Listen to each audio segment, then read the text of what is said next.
Hello guys, good day po, maayo buntag sa inyo tanan at maayo adlaw. At eto nga guys, may barya na tayo. So nakahiram na tayo sa aking kapatid. At ito ay marami-rami dahil ito ay 1,900. So ayan, madami tayong barya ngayon guys. So marami yung tigpipiso natin, kaya yung tigpipiso yung ating uunahin. At umpisahan na nga natin to dito sa piso na to. At syempre pagtatagalin pa ba natin to, so ayusin na natin to ng mabilis. So ayan guys, nahati na natin sa tatlo yung ating first 100. So 1,900 tong ating barya. At sana pala rin tayo ngayon dito sa ating gagawing coin hunting, dahil nung huling batch natin sa 1,100, so wala tayong nakuha ron kahit isa. Bokya yung ating coin hunting na yon. So sana makabawi tayo dito sa batch natin na to na 1,900. At syempre bago tayo magsimula, maraming salamat sa aking mga subscriber na walang sawang sumusuporta dito sa ating channel. Maraming salamat po sa inyo mga ma'am, mga sir, sa ating mga senior citizen. So maraming salamat po sa inyong lahat. At eto na nga, umpisahan na natin etong ating coin hunting. At common 2011, year 2017, next coin another 2017. At sana makadali tayo ng error ngayon dahil matagal-tagal na tayong hindi nakakakuha ng error At dito 2017 yung ating hinahanap. At syempre dito sa BSP yung 2005. So ayan. At malaki-laki na guys yung collector's value ng ating 2005 na hinahanap. At kukumpleto dun sa ating set na binubuo na BSP series. 2018 na upper mint mark ang kukunin natin kung meron. Pero kung low mint mark, so common lang din yon. 2016 common. And 2019 next coin 2018 na low mint mark. 2018 next coin 2019 na low mint mark. At ayan nga, konti na yung ating barya.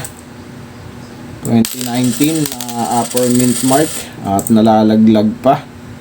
2018 na low mint mark, so common.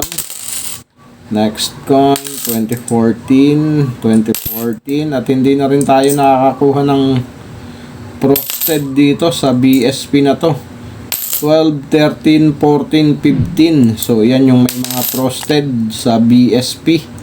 At hindi na rin tayo nakakakuha niyan guys. Dumadalang na rin sa sirkulasyon yung mga frosted na yan. Kaya magandang magtabi na kayo niyan guys.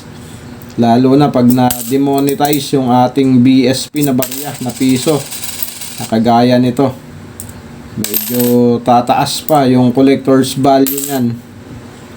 Okay, 2010. And last 2 coin tayo sa ating first batch. 2019. At ang ating last coin, so ayan, 2015. At ayun nga, wala tayong nakuha sa ating first batch. So tingnan natin dito sa ating second batch. Sana pala rin tayo rito at makakuha tayo. So eto na ang ating second batch guys. Baka hindi ka pa po nakasubscribe sa ating channel, so pasuyo na po ng subscribe button dyan at yung notification bell, wag nyo pong kakalimutan para updated po kayo sa mga coin hunting series natin at coin update dito sa ating channel. At kung may gusto kayong malaman na may hawak kayong barya at gusto nyong malaman yung kanyang collector's value, so pwede natin gawaan ng video yan guys. So comment down below lang at gagawaan natin yan ng video. At sa mga gusto naman ng mga lagayan ng ating mga koleksyon na piso, so ayan, ito po ang coin capsule. At dyan po nakalagay yung ating binubuong tigpipiso. Ayan, na series. At 10 piso at 5 piso. So nandiyan po yan nakalagay. At i-view nyo lang po yung product dyan na lumalabas sa screen nyo. At madadirect po kayo sa Shopee at makikita nyo po doon yung iba't ibang klase na lagayan natin ng ating mga coin collection. So ayan guys. At ayan, umpisahan na nga natin tong ating second batch. At ang ating first coin, NGC 2019 na low mint mark. So common lang yan. Next coin, 2018 na low mint mark pa rin. So common. 2019 na upper mint mark, common lang din yan. At ang ating next coin, 2009. At sana makadali tayo dito. 2014, next coin, 2019. 2019, 2013. Next coin. Ayun, nakadali tayo guys. Ng 2008. At napakaganda pa ng kondisyon nito. Ayos. So itatabi rin natin to guys, 2008. At i-update na rin natin to guys mamaya pagtapos nung ating coin hunting. So tingnan natin ang kanyang status. So dito ka muna sa tabi. At diretso na tayo sa ating coin hunting. 2012 common, 2015 next coin, 2012 and 2004, 2013, 2015, so common. Next coin, 2014 and we have 2011 common, 2012, 2014, 2019, so common.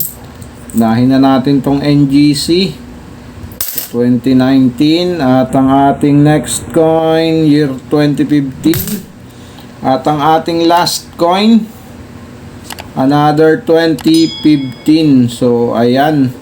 At wala nga tayong nakuhang error guys, pero may nakuha naman tayo dito sa ating first 100 at napakaganda pa nung kanyang kondisyon. So ayan, year 2008. So ikikip natin to at i-update na rin natin to guys. So alamin natin sa Numista yung kanyang collector's value at ang kanyang current frequency.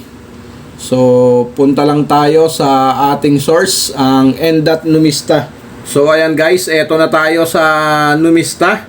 At ayan ang features ng ating barya at ang kanyang composition. Ayan, nickel plated steel ang kanyang composition. At diretso na nga tayo sa ating i-update na 2008. So ayan, 2003, 5, 6, 7, 8. So ayan, ang 2008 guys ay may dalawang variation. Ang una ay yung may frequency na 3%. So ayan, medyo maliit lang din ang kanyang frequency guys. So ayan, 3%. At yung isa naman na bold letters na frosted na 2008 ay 0.8%. So napakaliit din nung kanyang frequency guys. So mas maganda ang mahanap natin at i-keep natin ay itong 2008 na frosted. So ayan. At ang collector's value nung ating nahunt, so ayan, sa very fine condition 34 pesos, sa extra fine condition 34 pesos. So same lang silang dalawa. So ayan guys, ang status nung 2008 na BSP na magnetic. So ayan, isang 3% at isang 0.8%.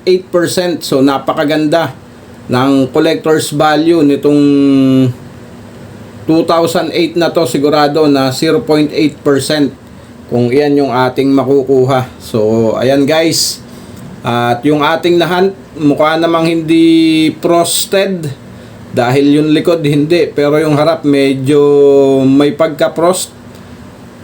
Titignan pa natin yon at kikilatisin. So far guys, yan ang record dito sa Numista ng 2008 na magnetic. 34 pesos sa very fine at extra fine condition. Ayan, 3% ang kanyang frequency. Medyo maganda rin i-keep to guys dahil ang frequency niya ay 3% lang. Pero syempre mas maganda yung frosted na 2008. So ayan, 0.8%. So ayan ang record dito sa Numista guys. At ayan na nga guys, nakita nyo na yung record sa Numista nung ating barya na nahunt na 2008. At nakita nyo na yung kanyang collector's value at yung kanyang frequency. So ayan guys, marami pong salamat. Keep safe always and God bless.